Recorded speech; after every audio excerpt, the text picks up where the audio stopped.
Hello అండి, అందరికీ నమస్కారం అండి. మనకి ఈ సంవత్సరం ఈ శ్రావణ మాసంలో మనకి సంకష్టహరి చతుర్థి ఏ రోజు వచ్చిందో తెలుసుకుందాము. ఈ సంవత్సరంలో ముందుగా పూజ మొదలు పెడదాము అనుకున్న వాళ్ళు ఏ సమయంలో బాగుంది, మనకి ఏ సమయంలో ఉపవాసం తీర్చుకోవాలో కూడా మనం తెలుసుకుందామండి. మనకి ఈ సంవత్సరం అంటే ఆగస్టు 2024 శ్రావణ మాసంలో మనకి సంకష్టహరి చతుర్థి ఏ రోజు వచ్చింది అంటే మనకి చవితి తిథి ఉన్నప్పుడు అంటే రేత్రి అంటే సాయంత్రం పూట మనకి చంద్రుడు వచ్చే సమయానికల్లా తిథి అనేది ఉండాలండి. ఆ సమయంలోనే మనకి సంకష్టహర చతుర్థి అనేది చేసుకుంటాం అనమాట. ఈ సంవత్సరం ఆగస్టు 22వ తారీఖున తదిగా ఉందండి. సాయంత్రం 5:51 వరకు. చవితి తిథి వచ్చేసి 23 ఆగస్టు పగలు 3:27 వరకు అయితే చవితి తిథి ఉంటుందండి. అంటే 22 సాయంత్రం నుంచే మొదలవుతుంది అనమాట. మనకి సంకష్టహర చతుర్థి ఆగస్టు 22వ తారీఖున మాత్రమే చేసుకుంటారు. ఎందుకంటే సాయంత్రం పూట ఉండే తిథినే ఫాలో అవుతారండి. ఈసారి సంకష్టహరి చతుర్థి వచ్చేసి 22/8/2024 గురువారం రోజు వచ్చిందండి. సంకష్టహారి పూజ చేసుకునేటప్పుడు మనకి నామం పీఠం అనేది తెలుసుకోవాలండి. నామం వచ్చేసి హేరంబ మహాగణపతి అండి. ఇది 11 సార్లు చెప్పుకుంటూ హేరంబ మహాగణపతి అంటూ పూజ చేసుకోవాలి. ఈసారి పీఠం పేరు వచ్చేసి గణపతి పీఠం అండి. మనకి చంద్రోదయం సమయాలన్నమాట.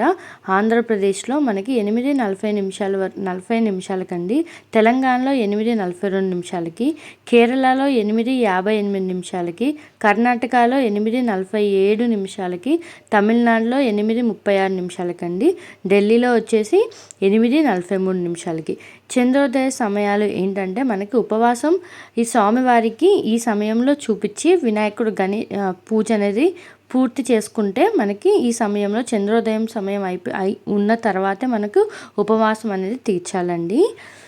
సంకష్టహరి పూజ విధానం అండి. ముందుగా మనం పూజ చేసుకునేటప్పుడు కింద పీట పెట్టుకొని పీట పైన ముగ్గు అనేది వేసుకొని వినాయకుడి ఫోటో ఉన్నా కానీ ఇలా విగ్రహం ఉన్నా కానీ స్వామివారి ఫోటో పెట్టుకొని అక్కడ మనము స్వామివారికి పసుపు కుంకాలతో అలంకరించుకోవాలండి. ఆ రోజు స్వామివారికి గరిక అంటే చాలా ఇష్టం కదా, మనం గరికతో మాలలాగా చేసి స్వామివారికి వేయాలన్నమాట వినాయకుడికి. అలాగా మనం వస్త్రం కూడా ఒకటి దూదితో వస్త్రంలాగా చేసి ఇలాగా దండలాగా అయితే వేసుకోవాలండి. ఆ రోజు మనం స్వామివారికి ఎర్రటి పుష్పాలతో పూజ చేసుకోవడం వల్ల చాలా మంచిదండి.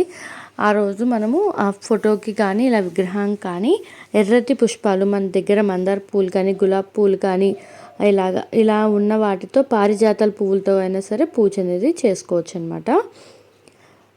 మేము కొత్తగా స్టార్ట్ చేస్తున్నామండి అనుకున్న వాళ్ళైతే శ్రావణ మాసంలో వచ్చిందండి, గురువారం రోజు వచ్చింది, ఆగస్టు 22వ తారీఖున వచ్చింది కాబట్టి చాలా మంచిగా ఉందండి. పూజ అనేది మొదలు పెట్టుకోవచ్చు. ఉపవాసం ఉండే పూజ చేయాలా అంటే అవునండి, పూజ చేసుకున్న వాళ్ళు ఉపవాసమే ఉంటారు. సాయంత్రం చంద్రోదయ సమయానికల్లా పూజ చేసుకొని చూపించి వినాయకుడిని చంద్రుడిని చూశాక ఉపవాసం అనేది తీరుస్తారండి. అంటే పాలు పళ్ళతో ఉండి పూజ అనేది అయితే చేసుకోవచ్చు. ఇదండి మనకి ఈ సంవత్సరం సంకష్టహర చతుర్థి ఏ రోజు వచ్చింది, చంద్రోదయం ఎప్పటి నుంచి ఎప్పటి వరకు ఉందో నేను క్లియర్గా చెప్పాను కదా. నా ఛానల్ని సబ్స్క్రైబ్ చేసుకోండి.